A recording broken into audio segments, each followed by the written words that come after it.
प्रश्नावली 1.1 एक नंबर का क्वेश्चन पिछले दिन बता दिए थे, पिछले क्लास में। आज क्वेश्चन नंबर 2 बता दें। क्वेश्चन नंबर 2 कह रहा है, मान लीजिए a बराबर 1 2 3 4 5 6 रिक्त स्थानों में उपयुक्त प्रतीक बिलोंग्स टू और डज नॉट बिलोंग्स टू भरिए। तो थोड़ा सा याद दिला दो, यदि समुच्चय का अवयव है तो बिलोंग्स टू भरेंगे, समुच्चय का अवयव नहीं है तो डज नॉट बिलोंग्स टू भरेंगे।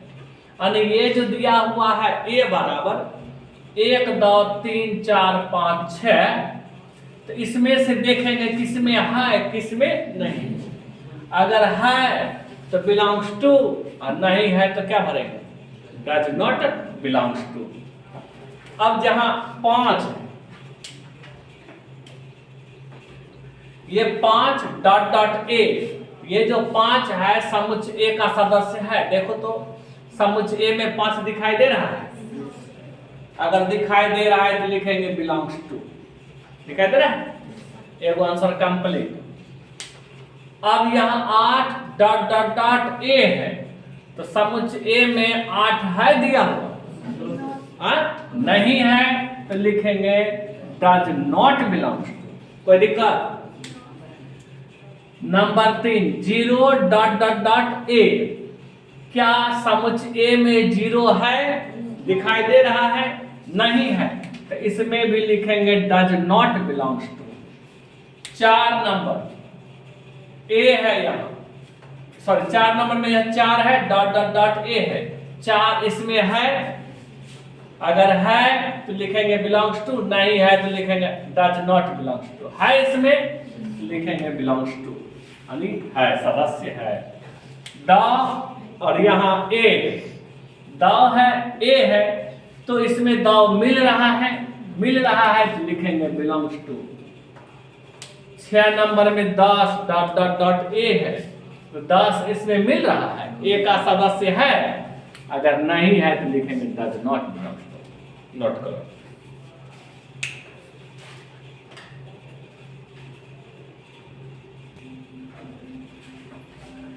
क्वेश्चन नंबर 3, क्वेश्चन नंबर 3 कहता है, निम्नलिखित समुच्चयों को रोस्टर रूप में लिखिए।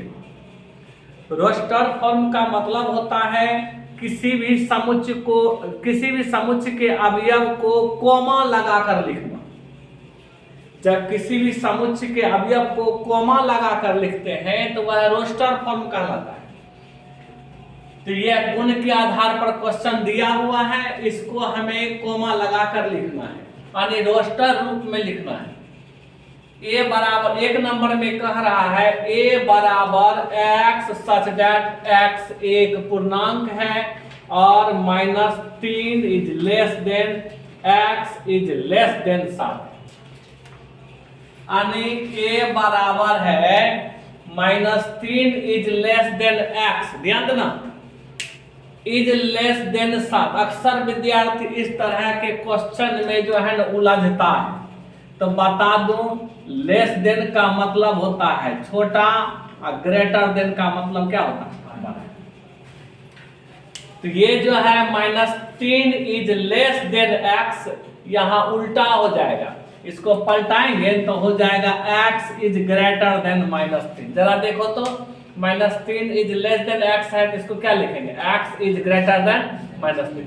मुंह x की तरफ है तो इधर x एक तरफ ना है, यहाँ x इज लेस देन 7 है, तो ये तो ठीक है, x इज लेस देन 7। इसके बारे में जरा सोचो, x is greater than -3, x का मान -3 से ज्यादा, x का मान -3 से ज्यादा, x is less than 7, x का मान 7 से कम, -3 से ज्यादा होना चाहिए, 7 से कम होना चाहिए।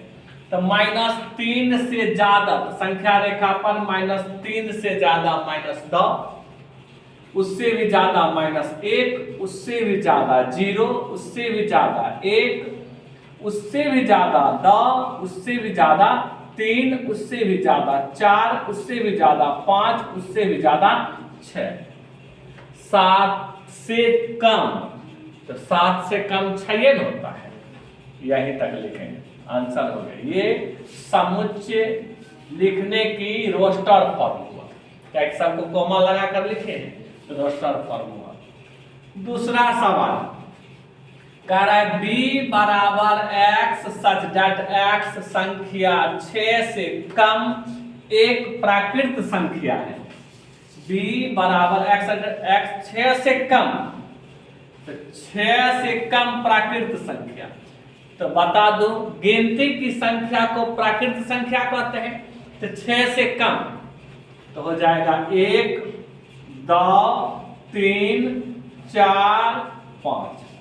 6 नहीं लेंगे, क्या कह रहा है 6 से कम। आंसर हो गया। इसमें भी कॉमा लगा कर लिख दीजिए, रोस्टर फॉर्म हो गया।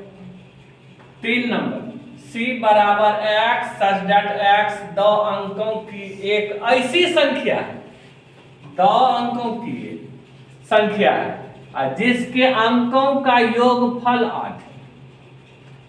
2 अंकों की ऐसी संख्या लेना है जिसके अंकों का योगफल क्या हो जाए, 8 हो जाए। जैसे 17, दोनों को जोड़ेंगे तो 8 हो जाएगा। 26, दोनों को जोड़ेंगे तो 8 हो जाएगा। 35, दोनों को जोड़ेंगे तो 8 हो जाएगा। 44, दोनों को जोड़ेंगे तो 8 हो जाएगा।